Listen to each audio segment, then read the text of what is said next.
हाँ तो बताइए आपकी गलती क्या है? गलती, मेरी गलती सिर्फ इतनी है कि मैंने किसी मंत्री के वहां जन्म नहीं लिया। मेरी गलती सिर्फ ये है कि मैं कोई अमीर बिजनेसमैन नहीं हूं। और पता है जज साहब, मेरी सबसे बड़ी गलती क्या है कि मैं एक मिडिल क्लास हूं। क्योंकि मिडिल क्लास आदमी को अपनी सैलरी में पूरा घर चलाना है। बच्चों की फीस, घर का राशन, बैंक का लोन, यहाँ तक कि गाड़ी का petrol, light bill, vera bill, और इतना ही नहीं, उसे उसके अंदर बचत भी करनी है। क्योंकि कहीं अगर कल घर में कोई बीमार हो गया तो डॉक्टर की फीस कहां से लाएंगे। सब कुछ ठीक चल रहा था, फिर ये आपका कोरोना आ गया। 1 दिन का कर्फ्यू, उससे सीधा 21 दिन का लॉकडाउन। धीरे धीरे लॉकडाउन बढ़ता गया और बचत कम होती गई। एक समय ऐसा आया कि बचत खत्म, कितने धंधे बंद हो गए, लोग बर्बाद हो गए, बर्बाद। कितने लोगों ने तो आत्महत्या भी कर ली। हाँ तो जनाब, ये तकलीफ सिर्फ आपको नहीं थी, मंत्री से लेके बॉलीवुड से लेके बड़े बड़े अंबानी जैसे बिजनेसमैन के लिए भी थी। पर फर्क किसको पड़ा? सिर्फ मिडिल क्लास को। भूखमरा किसके घर पे आया? सिर्फ मिडिल क्लास के। बर्बाद कौन हुआ?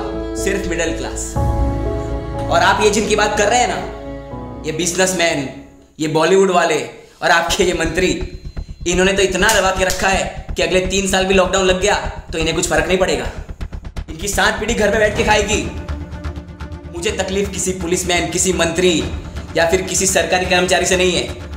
मुझे तकलीफ है इस दोगले सिस्टम से, जो आपके मंत्री के लिए अलग है और आम जनता के लिए अलग। आपको पता भी है लॉकडाउन से पहले मिडिल क्लास की जनसंख्या क्या थी? 9.9 करोड़, और आज 6.6 करोड़ हो गई है। गरीब लोग 5.9 करोड़ से 13.4 करोड़ हो गए। और ये वायरस है या सिस्टम का कुत्ता? जब तक चुनाव चल रहे थे तब तक तो सो रहा था। जैसे ही चुनाव खत्म, आ गया साला आम जनता को काटने। और फिर से नया नाटक चालू हो गया, नाइट कर्फ्यू, वो भी 9 बजे। क्यों? ये कोरोना 9 बजे आता है? क्यों? सुबह जल्दी उठता? आलसी है क्या?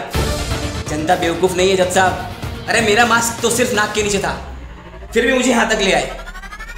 चुनाव के वक्त कहां थे? तब तो रैली पे रैली निकल रही थी, झुंड में लोग मिल रहे थे, मंत्री मिल रहे थे सबको बिना मास्क के। इतने वीडियो वायरल हुए सोशल मीडिया पे, इतने ऑब्जेक्शन उठे, पर कार्यवाही घंटे की भी नहीं हुई। क्यों? क्योंकि वो मंत्री है इसलिए। और मेरा मास्क सिर्फ नाक के थोड़ा नीचे हुआ तो मैं यहां हूं। क्यों? क्योंकि मैं आम जनता हूं इसलिए। ऊपर से ये कहते हैं कि आत्मनिर्भर बनो, पर कैसे? क्योंकि देश बंद है पर टैक्स चालू है, स्कूल बंद है पर फीस चालू है, दुकान बंद है पर किराया चालू है, यहां तक कि नौकरी और धंधे भी बंद है पर लोन के हफ्ते तो चालू है ना। और ये जनता, किसका डर है इन्हें? क्यों ये अंदर अंदर बात कर रही है? सरकार से जवाब क्यों नहीं मांगती? अरे जनता की वजह से सरकार है, सरकार की वजह से जनता नहीं। और अगर ऐसे ही सिस्टम जनता को बेवकूफ बनाता रहा तो आज सिर्फ मैं बोल रहा हूं, कल पूरी जनता बोलेगी। आज सिर्फ मेरी आवाज है पर कल पूरी जनता की आवाज होगी।